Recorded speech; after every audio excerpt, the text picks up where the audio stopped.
In this video, we're going to focus on how to define the portrait or the landscape position in jsPDF. And this is really important because right now we have this long text here, and if you click on this, or if you watch the previous video, you could see this one here.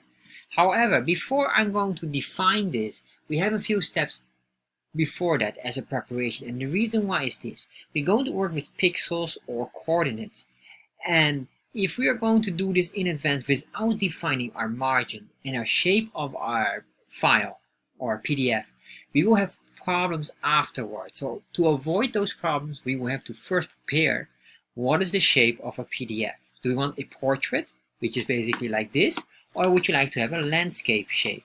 So let me show you exactly how to do it, which is a very straightforward item.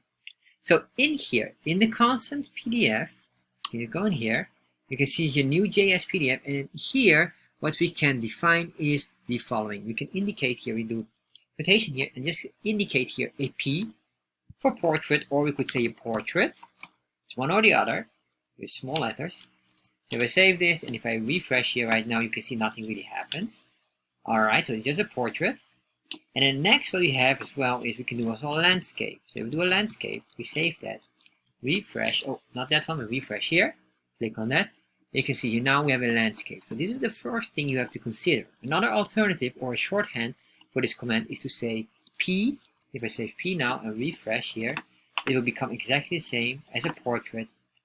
There we are, and then L. Save this, go back here, refresh, click on that, and there we are. Now we have a landscape shape. So make sure you have this defined first.